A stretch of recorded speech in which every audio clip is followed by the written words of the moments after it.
Hi friends, कैसे हैं आप सब लोग। उम्मीद करती हूँ कि आप सब लोग खैरियत से होंगे और जहाँ होंगे खुश होंगे। आज की इस वीडियो में हम बात करेंगे एक बहुत ही कॉमन मिस्टेक के बारे में।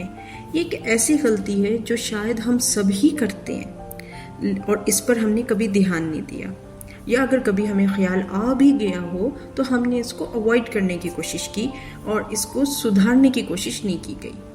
तो आज मैं आपको बताऊंगी कि वो गलती कौन सी है और हम उसको कैसे सुधार सकते हैं। दोस्तों, हमारे घरों में कांच की बहुत सी चीज़ें होती हैं, यानी शीशे की चीज़ें, जैसे आप कह सकते हैं बर्तन, गिलास, कप्स, डेकोरेशन पीसेस, यहाँ तक कि खिड़कियों और दरवाज़ों में भी शीशा होता है। अब अगर घर में ये सब चीज़ें मौजूद हैं तो ये कभी ना कभी टूटती भी हैं। कभी घर में कोई ग्लास टूट जाता है, कभी कोई कप, या बच्चे खेलते हैं तो उनकी बॉल लगने से किसी भी विंडो का शीशा टूट जाता है। जब भी कभी कोई घर में ऐसी शीशे की चीज़ टूटती है तो हमारी सबसे पहली ये कोशिश होती है कि कांच के इन टुकड़ों को समेट दिया जाए ताकि किसी को चोट ना लग जाए और किसी के हाथ या पाँव में कांच के ये टुकड़े चुभ ना जाए। दोस्तों, अब ये बड़ा इम्पोर्टेंट पॉइंट है, ज़रा गौर से सुनिएगा। हम सिंपली करते क्या हैं? हम करते ये हैं कि इन कांच के टुकड़ों को हमने समेटा और डस्टबिन में फेंक दिया, और इन डस्टबिन को खाली कर दिया जाता है उन जगहों पर जो इनके लिए मखसूस बनी होती हैं, जो इनके लिए स्पेसिफिक होती हैं।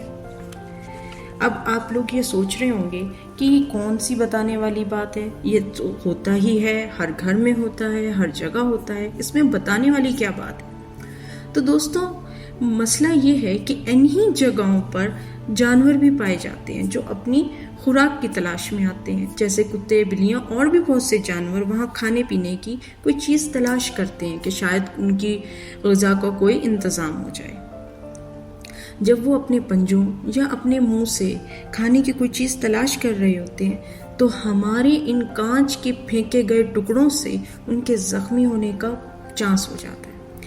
बल्कि हम चांस नहीं कह सकते, ये वाकई ज़ख्मी हो जाते हैं और इनको बहुत बुरी तरह से चोट लगती है।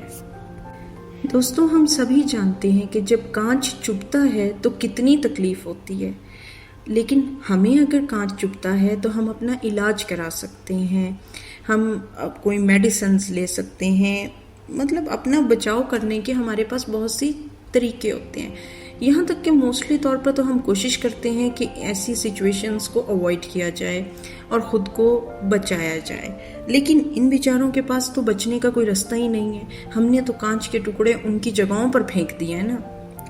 तो ज़रा सोचिए कि इन मासूमों को कितनी तकलीफ होती होगी। ठीक है, हमारी इस छोटी सी गलती, एक छोटी सी लापरवाही से इन मासूमों को कितना दर्द होता है, आप खुद जान जाएंगे। बस एक लम्हे के लिए थोड़ा महसूस कीजिए। अब अगर आपके दिल में थोड़ा सा भी एहसास पैदा हुआ है ये सब सुनकर, तब आप यकीनन ये बात सोच रहे होंगे कि अपनी इस गलती को हम कैसे सुधार सकते हैं और कैसे ठीक कर सकते हैं कि हमारी वजह से इन मासूम जानवरों को कोई तकलीफ ना पहुंचे।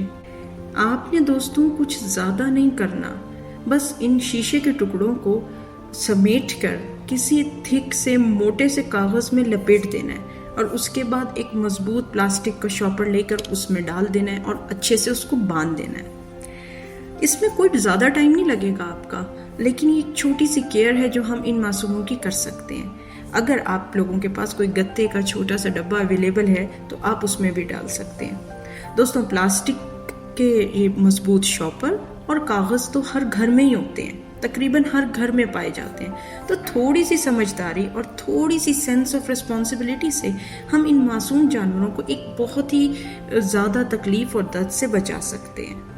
और कोशिश करें कि इस शॉपर में किसी भी खाने पीने की चीज़ों की स्मेल ना हो, उसमें कोई और खाने की चीज़ ना डालें। तो जब किसी भी जानवर को इस शॉपर से खाने की चीज़ों की स्मेल नहीं आएगी तो वो इसके पास भी नहीं आएंगे। दोस्तों, इन मासूमों की शक्लें देखकर आपको ऐसा नहीं लगता क्या कि ये भी आपकी शफ़क़त और मोहब्बत के मुस्तहिक हैं? امید کرتی ہوں کہ آپ کو یہ ویڈیو پسند آئی ہوگی، اور اگر آپ کو یہ ویڈیو پسند آئی ہے تو پلیز میرے چینل کو سبسکرائب ضرور کر لیجئے اور اس ویڈیو کو اپنے فرینڈز اینڈ فیملی کے ساتھ شیئر کیجئے۔ ہو سکتا ہے ہماری ایک چھوٹی سی کوشش کی وجہ سے کوئی یہ بات سمجھ جائے اور ہم ان معصوم جانوروں کو اس اذیتناک تکلیف سے چھٹکارا دلا سکیں۔ پھر ملتی ہوں نیکسٹ ویڈیو میں کسی اور اچھے سے ٹاپک کے ساتھ۔ تب تک کے لیے آپ اپنا خیال رکھیے اور خوش رہیے۔ Take care, bye.